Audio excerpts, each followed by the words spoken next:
Alright, I had originally said in my 199 video that I wasn't going to respond to this one, but because Elaine made the vid and Heather responded to the vid and many of my other friends responded to the vid, I felt that it was only necessary that I responded to the vid, but I'm going to go off on a slightly different vector. I want to predicate this with Heather, Matt, Elaine, Rob. Shit, man, I love you all. You're amazing. You are beacons in my everyday existence. As I trudge along towards the shiny things I don't want, but shiny things that are necessary to getting to the point where I don't need the shiny things anymore. And if you want an explanation, I'll explain that later. Right now, well, I know Heather gets it about Ling and I fucking saving like mad to get to where we want to get to her, and we don't need that much money, but if you want answers, ask Heather or ask me. But back to where were you on 9/11? I'm going to very briefly say where I was on 9/11. Because I'm going to be honest, Elaine, and this is no disrespect towards you, you know I love you. I'm tired of where we were on 9/11. I'm more focused on where we're going. Where was I on 9/11? Third shift.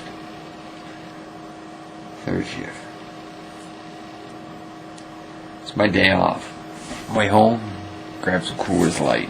I was poor, Coors tasted sweet. I liked it.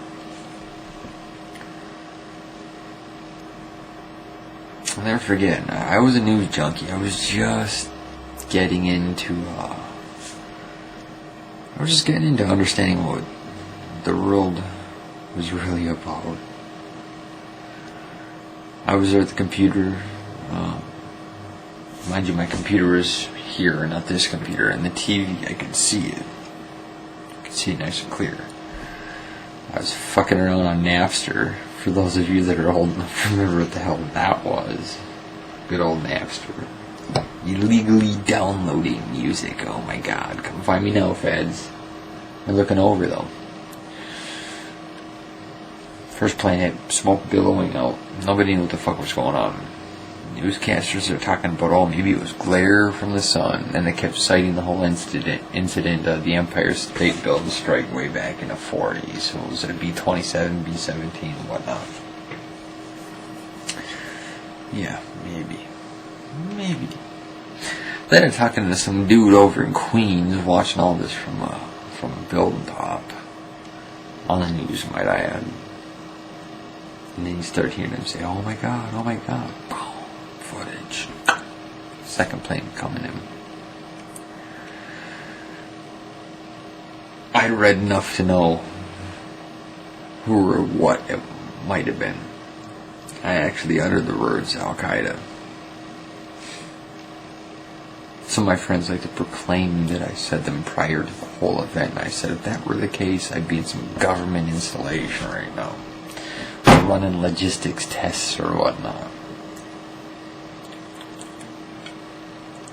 There was a president though, 1993.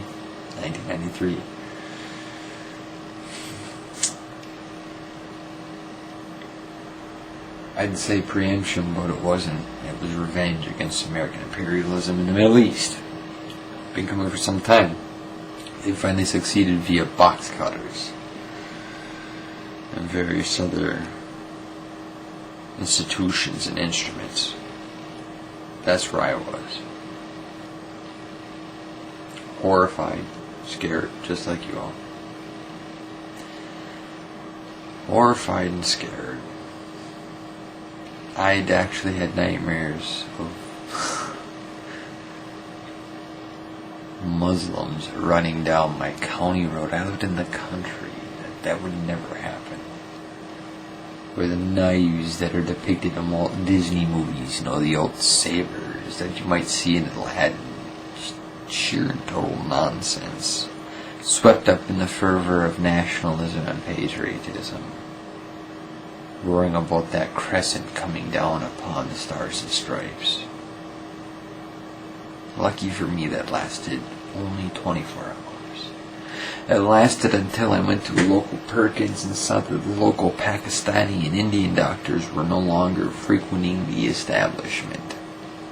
Because they knew. They knew. They knew they'd be the new target. They knew. That's where I was. A third shift. Morning with beer in front of a computer back when Napster was still the cool fucking thing. A nightmare and a Perkins without anybody of Middle Eastern descent.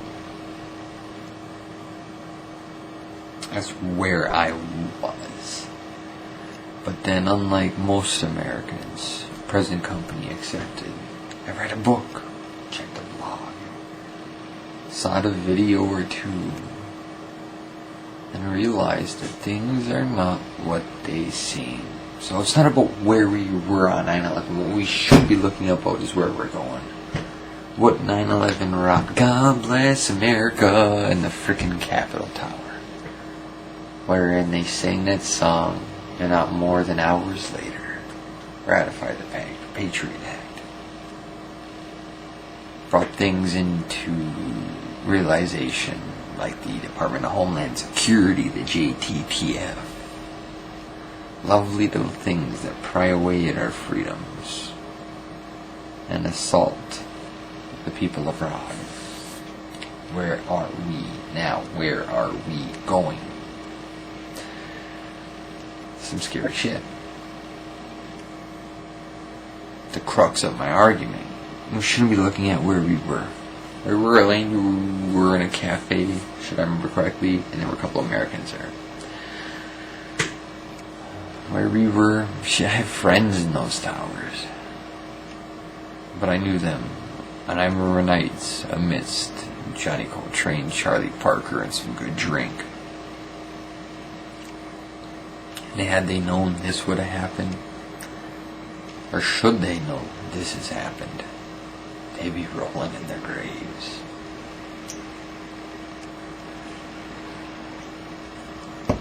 Should this has happened, blatantly violating the sovereignty of other nations and blatantly violating the rights of her own citizens back home, they'd be rolling in their graves. So that's where we are now. Embarrassed, shocked, even more timid, and a little less the wiser, the majority at least. So, I want to talk about where we were on 9/11. I was trying to suggest about where we are now. Where are we now? Scared. Our own government can't even build a replacement if you want to make a monument to those who had lost their lives. We finally got the reflective pool built that is now open to the public 10 years later. 10 years later?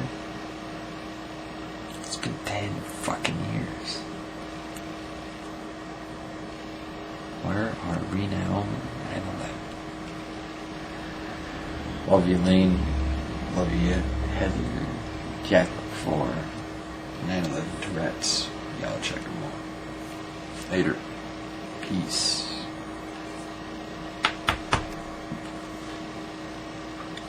Let's move on instead of staying behind. I'm going to bed.